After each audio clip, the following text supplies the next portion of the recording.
Assertion: two identical balls A and B thrown with the same velocity u at two different angles with same horizontal height, horizontal h meters, attain the same range. If A and B reached maximum height h1 and h2, then r is equal to 4 root h1 h2. See, this is a very common derivation that we usually practice in almost every session in motion in a plane, right? So I mean, this is common even for NEET.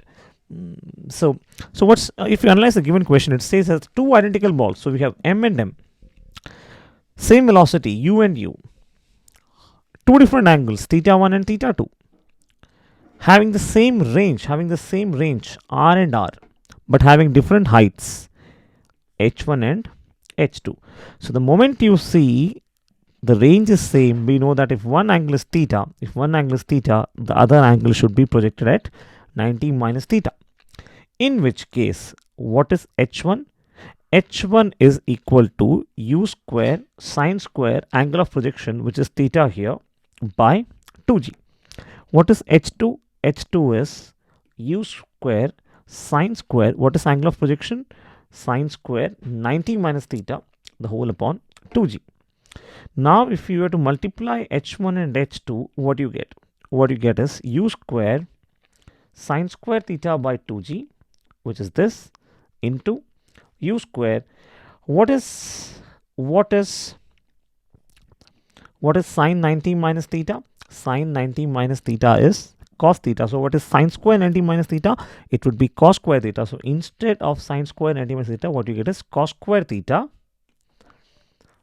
by 2g. This for will be equal to, now what I'll do is I'll take 1 by 2 and 1 by 2, 1 by 4 common here, into u square sine square theta, right, into u square cos square theta by g. So this would further be equal to 1 by 4 into, see now instead of sine square theta, I can write this as sine theta into, instead of cos square theta, I can write as cos theta. Okay, anyway, that since we have breached the 2 limit for explanation, let us write it clearly. So this would be u square sine theta into cos theta upon g into u square sine theta into cos theta upon g, right? Now, how did this become? Because we know that sine square theta can be written as sine theta into cos square theta can be written as cos theta into cos theta. So I'll take one sine theta from here and one cos theta from here. So we get sine theta into cos theta into another sine theta from here into sine theta into cos theta. So we have sine theta cos theta into sine theta cos theta. That's what I've written here. Now what we need to understand from here is, when we have sine theta cos theta, if I were to write this expression one more time, so let me take some more space to write this. So when we write this here, what we get is h1 into h2 is equal to, right, h1 into h2 is equal to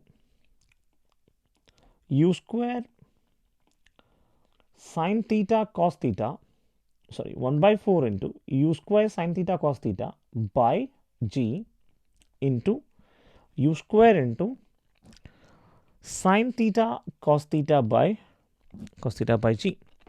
Now what I'll do is I'll multiply 2 in the numerator, right, and I multiply 2 in the denominator, so in the second numerator as well.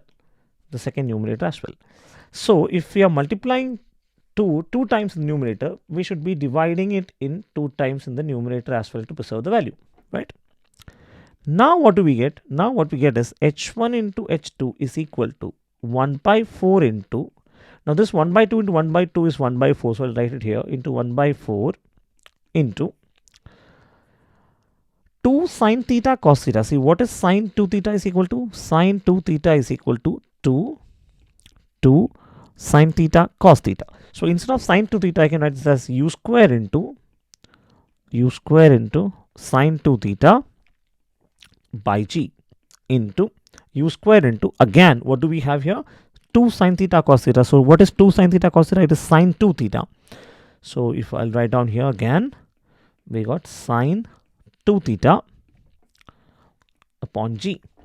So h1 into h2 is equal to 1 by 16 into, now what is u square sine 2 theta? It is r.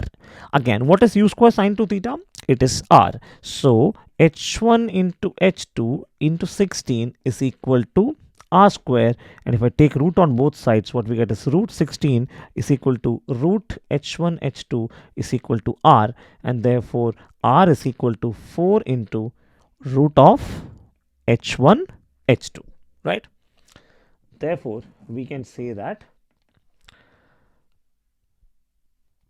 assertion is correct, right? And product of set height is h1 into h2. h1 into h2 is actually equal to this, and therefore reason is also correct, and therefore the correct reason is also the correct explanation for assertion, and therefore the correct option is option A.